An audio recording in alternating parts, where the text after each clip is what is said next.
বিসমিল্লাহির রহমানির রহিম। আসসালামু আলাইকুম। বিশ্বজুড়ে মুসলিম সম্প্রদায়ের ভিতর পবিত্র কোরআন নিয়ে রয়েছে এক অকৃত্রিম ভালোবাসা। প্রবাসীরাও তার বাইরে নয়। কোরআনের চর্চা হাজার বছর ধরে আমরা করছি। RTV আলোকিত কোরআন USA এই আয়োজনের মাঝ দিয়ে সেই চর্চায় আমরাও এক হয়েছি।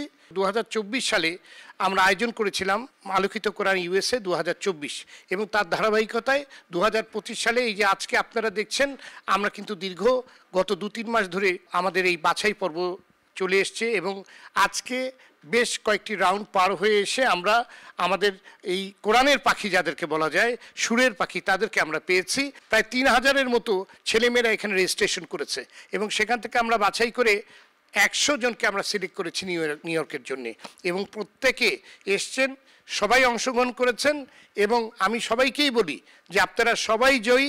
অনেকে বিশ্বাস করে না যে সুদূর আমেরিকায় আমাদের বাচ্চারা এত সুন্দর কোরআনের তেলাওয়াত করছে, সবাই মনে করে বাংলাদেশেই বুঝি সেটা পারে। কিন্তু গত বছর যখন আমরা আয়োজন করেছিলাম টেলিভিশনে, যখন প্রথম রোজা থেকে 27 রোজা পর্যন্ত এটা প্রচার হয়েছে, অনেকে আনন্দে আপ্লুত হয়েছে, আমাদেরকে ফোন করেছে, আমাদেরকে তাদের আনন্দ প্রকাশ করেছে যে তার নাতি কিংবা নাতনি কিংবা কোনো আত্মীয় কিংবা ছোট বাচ্চা তারা টেলিভিশনে দেখেছে যে এখানে কোরআনের তেলাওয়াত করছে। এই অনুভূতি তাদের কাছে বিশাল বড়।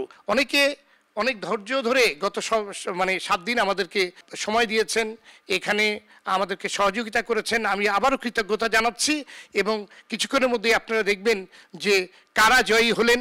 জয় তো সবাই হয়েছে, তারপরে তো 1, 2, 3 তো থাকতে হয়। ধন্যবাদ সবাইকে।